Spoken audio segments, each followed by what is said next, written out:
Hello everyone, my name is Zephyrna, and today we're going to be talking about how much it actually costs to get a tier 9 both in real money and in-game money. This way you can decide what is the best method for you and maybe help you on your journey to the perfect tier 9 unicorn or Pegasus and at some point a hill horse. So the first thing that you need to think about when it comes to getting a tier 9 horse will be of course having a tier 8 courser. For those of you completely new to the journey of getting a tier 9, a tier 8 courser is a tier 8 horse, either male or female, with the skills charge, drift, sprint, instant acceleration, sideways move, special instant acceleration, and special sideways move. Your best chance at getting a courser will be with a purebred tier 8 horse, either the pure black tier 8 or the pure white tier 8. Simply because these horses cannot learn two-seater, which allows you as well as a guild member or party member to ride your horse at the same time. It is a useful skill, but it is not a courser skill, so if you're looking to get a courser, a purebred horse is the most useful simply because it has less skills in the pool to learn, giving it a greater chance of learning the one that it needs to. They are harder to breed, but generally a bit cheaper to turn into coursers in the long run, but it usually depends on whether or not you get a dumb horse or a smart horse, and whether RNG is on your side or not. The next big question when it comes to obtaining your tier 8 courser will be whether you are going to buy it or you're going to breed it. Buying tier 8 coursers cost around 250 million silver, with the price ranging down to 200 million depending on other skills and breedings on the courser, sometimes climbing closer to 300 million. The price will range considerably depending on many factors, including the skills the horse has learned, its current level, and any remaining breedings. Females are generally worth more than males, simply because they can only be bred once, while males can be bred twice. But courser sales are very rare, and they are often sniped by anyone and everyone. Getting lucky enough to buy one is very rare. If you have the money to spare on one and you get lucky enough to grab one, it is a good in-game way of paying for one, otherwise you will have to spend real-life cash to turn your normal tier 8 into a courser, which is why tier 8 coursers are so rare on the marketplace and so expensive. Even non-courser tier 8s have become rarer since the patch that made them do extra damage in node wars. So you may want to consider trying to breed a tier 8 if you have the time to dedicate to the project and going from there, or watching the market for a low-level tier 8 to train. If you're going to try for a courser, I would recommend getting a low-level tier 8 so you will have the best chance of trying to get a courser. I started my journey with horses from early stages in my gaming on BDO, so almost all of my tier 8s have been homebred. I have found the best results with my horses when I have raised them personally and deciding when they are adolescents or around the level of 15 whether they have what it takes to go into courser training. Okay, so you have a tier 8. Now what? Well, now you have to train it. An individual with no training buffs or training gear to help them train faster will take nearly 109 hours just riding their horse on auto loop to train their tier 8 from level 1 to level 30. That is 4.5 days of straight just horse riding. That is a lot of commitment if you're not used to training horses in your spare time. But I hope that gives you some perspective on the horse trainers and the hours that they put into their mounts for training and breeding if you don't pay attention to the AFK horse trainers in BDO. Another big question when it comes to training your tier 8 is whether or not you should utilize cash shop items. If you are going this route, you are already going to be spending money on this endeavor, so what cash items are worth it? I will at least suggest the mount skill change bundles where you buy 10 and get 1 for free. You will for sure need these. I will suggest getting at least 2 if you will have the cash for it. You will likely need them both. This goes on sale sometimes, so if you want to snatch it when it's on sale, even before you're ready to do your skill changes, it might be a good idea so you can get them for cheaper than retail value. Other cash shop items that could be useful while training is the training outfit, which helps to improve training speed if you are impatient like me. But it is definitely not a must, and if you are patient enough to let the horse train as long as he or she needs to, and you do not plan on training again after this tier 9 journey, you can totally forget that this item ever exists. Next would be the horse gear outfits.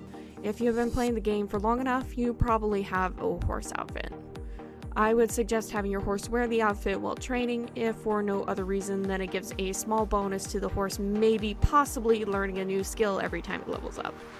It has been finally concreted by Pearl Abyss that the costumes for horse gear increase skill learning by 10%, but it is still not a very noticeable difference. The Brandstone for mounts is of a similar story. They are not worth purchasing despite their description. Do not waste your money on Brandstones or outfits, but if you have the extra outfit just lying around, might as well throw it on your tier 8 for the possible chance of getting more skills. No shame in trying. Train your horse up to level 15 and place your fate temporarily into the hands of RNGesus. This is generally where I decide whether or not a horse is worth the journey to become a courser.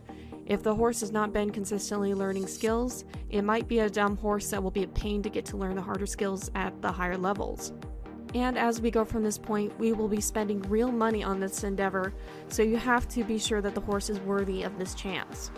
I have had foals from very wise parents who by level 15 have only learned 5 or 6 skills, who I have cut out of my Courser Academy simply because they were not what I considered of a qualifying level to continue training. It is at your discretion whether the horse is worth the skill changes from this point on. If your horse is proving unworthy at this point, simply sell them and either breed or buy a new tier 8 and begin the process again. If you purchase your courser at a higher level, you will want to jump straight into the next step of the journey, the Forechop method. The Forechop method is when you will begin skill changing out the skill Forechop every time it is learned, in the hope that your horse will learn something better, as Forechop is the easiest skill for your mount to learn. It is more likely for the horse to relearn that skill next level up than one of the harder skills, and there is a good chance the horse will learn it almost every level if it is a smart horse, leaving you to force it to learn a hard skill with a skill change. So, at each level between 15 and 30, check to see if your horse has learned Forechop again, and then skill change it out for a new skill. You may get Courser before the end of this, or you may need to use skill changes even after you hit 30 to try and get Courser. I would recommend starting to build fail stacks from the beginning on Special Sideways, as this is the hardest skill for your horse to learn. The next hardest skill would be Special Instant Excel. All other learned skills is just a cherry on top. If your horse is still missing skills at level 30, you can opt to buy a premium appearance change, which will give your horse a premium horse coat, as well as give the horse about a 50-50 chance of learning a new skill, which if the horse knows all of its dumb skills, the horse will only have room to learn one of the harder skills, which it will need to learn to become a courser. Plus, who doesn't want a cool skin for their courser? It's probably going to take a while for you to get your horse to become a Pegasus or unicorn anyway, might as well look cool while you wait. So if you buy 2 skill change packets and a premium appearance change coupon, that is going to cost you 5,900 pearls. We will need a 6,000 pearl box to purchase these items, which will cost us $60.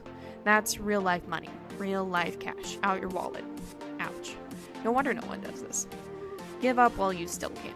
It's too late for me. I own 2 coursers and I'm working on my 3rd. Please send help. Of course, you can always breed or buy a ton of tier 8 horses and train them all without skill changes and hope that one of them becomes a natural courser. It isn't unheard of, but it is very rare. Might be a place to start if you do not want to spend that kind of money on the game. Or if you can camp the market and keep watch for a tier 8, that is another option. Or you can join a BDO horse Discord and look for breeders selling their coursers, so you can be ready for when they sell. There are many avenues to get a courser, but they are either going to cost you around 250 mil or about $60 real life cash. But that can range a lot too. You can spend less money on skill changes. You could only need a few skill changes if your horse is smart and learned the skills he needed on his own, and you only needed low fail stacks for the skill changes to get the ones you needed. But it can cost a lot more if you have a dumb horse and you are forcing it to be a courser. I myself have done this and it hurt my wallet. A lot. I don't want to talk about it. So, now you have your tier 8 courser. For the love of RNGesus, the worst part must be over, right? Well, unfortunately not. Next comes the awakening of your tier 9, which for some people doesn't go that badly, and for other people it's a living nightmare. So you should walk into this endeavor thinking your tier 9 will never awaken, and just save yourself some tears in the long run. People have awoken their courser after just 1 or 2 tries, and for some others they have needed almost 100 tries to get their tier 9 to awaken. And that gets expensive and time consuming very quickly. So now we need to talk about what goes into the awakening of a tier 9 and begin calculating just how much it will cost to get the materials you need to awaken a tier 9. So let's just start out with the basics. Every type of tier 9 has a kind of training that goes into their making. The Pegasus uses skill training, the Unicorn uses elegance training, while the unreleased Doom or Hellhorse uses stamina training. Since Doom is not released yet, any materials put into stamina training give a 50-50 chance of giving either a Unicorn or a Pegasus. Now the material used for each kind of training is different. For skill training, you will need to use Stonetail Fodder or Rainbow Gemfruit. For elegance training, you need to use either Spirit Pouch of Ferocious Beast or Breezy Conch Seaweed, and for stamina training, you will need to either use Deep Blue Hoofroot or Pure Forest Breath. The two materials that will likely be the easiest for you to get your hands on will be the Stonetail Fodder and Deep Blue Hoofroot. So let's start out with how effectively you can get those two materials. Stonetail Fodder is created by simply cooking 20 of 2 byproducts from farming. When you farm, you will want to select breeding, or F5, instead of harvest in order to collect seeds and byproducts. In order to maximize your yield of byproducts from farming, you will need a lot of farms. You can have up to 10 farms at one time, and the largest farms can hold 10 plants. Large farms cost 10 contribution points to rent from an NPC, so having 10 farms will cost you a whopping 100 contribution points to rent. But if you fill up your farms and use either barley or mushrooms, the two fastest growing crops in the game, you can get at least 2, maybe 3 yields of byproducts out of your farms every day. After you have cooked all the byproducts, you should have gained around 10 Stonetail Fodder a day from this. So if you kept up the pace, you would have enough material to fill the skill training with just Stonetail Fodder every 10 days, or every 5 days if you use Cron Stones to save half your progress. Without spending any of your money, you can even sell your extra seeds and make money. This can be the most effective way of filling the skill training without breaking the bank. Deep Blue Hoofroot is best obtained from Dailies, which take up around 2 hours a day. Disclaimer here, the region requires high gear scores to survive or solo. Many quests are best done co-op or with a group. Time will vary a lot depending on your grind speed and how fast you can complete fetch and gather quests. But you can get up to 7 hoofs a day, which is definitely not bad at all. I will give some links in the description on how to do Dailies and to help you on your journey, as the Dailies can be a bit confusing when you are first getting started. Otherwise, Deep Blue Hoofroot can be obtained through gathering, but very, very rarely. This will be your main component in stamina training.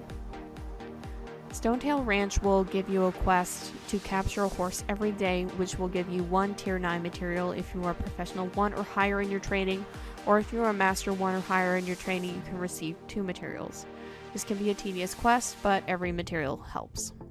You can receive 1 Breezy Conch Seaweed from fishing about every 2 to 3 days, but fishing is also a good way of getting some extra income for you to bid on tier 9 items on the marketplace, which may be one of your biggest ways of getting items. Sniping items from the marketplace will probably be the biggest way that you will get items. You will have to sit at the marketplace, flip through all the tier 9 courser items, and just stare, occasionally bidding on a tier 9 item that becomes available, and sniping the item will cost around 500,000 silver, while pre-ordering will cost from about 900,000 to 1.1 million silver. Sniping generally gives you a small stack, while you can pre-order large stacks of the items and you don't have to sit at the marketplace all day, so you have to weigh your options.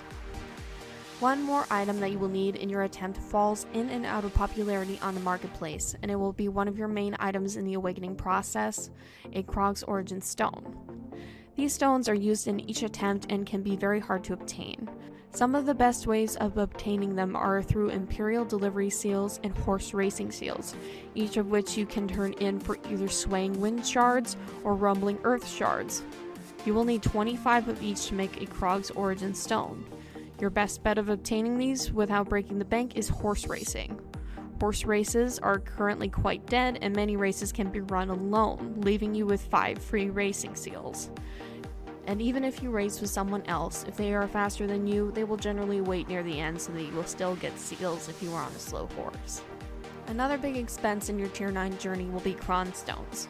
You need 100 Cron Stones for each attempt, and at 1 mil each, that is 100 million for one attempt.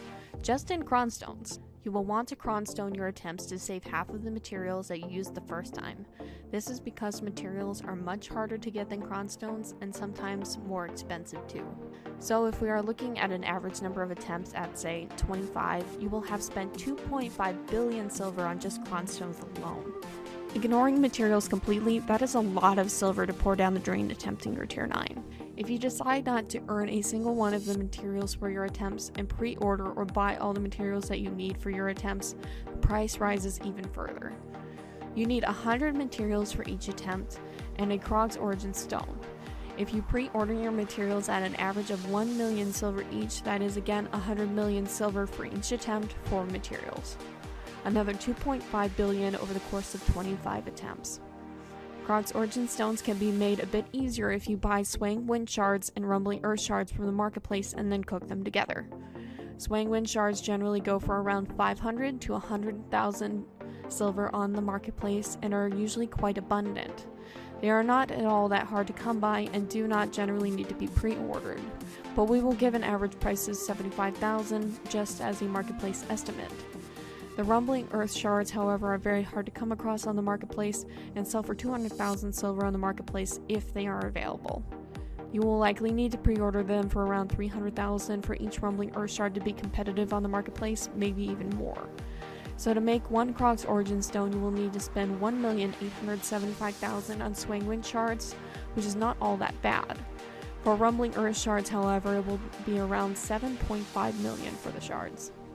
So at an average of 25 attempts, we have 2.5 billion in Cron Stones, up to 2.5 billion in materials, maybe a bit more depending on how high you are pre-ordering for, and 234,375,000 for Cron's Origin Stones. Add that together and you have a grand total of 5,234,375,000 silver on the attempt materials. This is just an average and can range extensively depending on how many attempts you make and just how much effort you put into getting your own materials over buying them from the marketplace. You often will get Cron Stones as gifts in-game for events, so you can stash those for attempts to offset some of your costs each attempt. Add into that an average of $60 in cash shop items, maybe the 250 million silver you dropped on the tier 8 horse when this journey first started, and this has been an expensive endeavor, both in-game and in real life. Sadly, the tier 9 horses do not even come close to covering the extensive costs that it took to make them. When you sell them on the marketplace, dream horses sell for about 3 billion silver, give or take depending on the level and skills. This can be worth it if you got a low fail stack pop on your tier 9 and if you earn most of the materials yourself, but in Cron Stones alone, these horses can be money drains, and it can be near impossible to recover your lost funding after the fact. So if you are beginning your journey towards owning a dream tier 9 horse, be assured you are ready for the commitment that it takes to awaken your courser. It is a very hard journey even for the most dedicated BDO horse trainer, and can be disheartening to fail the awakening process over and over again. But the tier 9 horses are incredible and breathtaking mounts who will be sure to fulfill your wildest dreams if you wish to own the best of the best mounts in the game. Surround yourself with support and prepare yourself for the journey, for it is a long one, but the reward is well worth it in the end.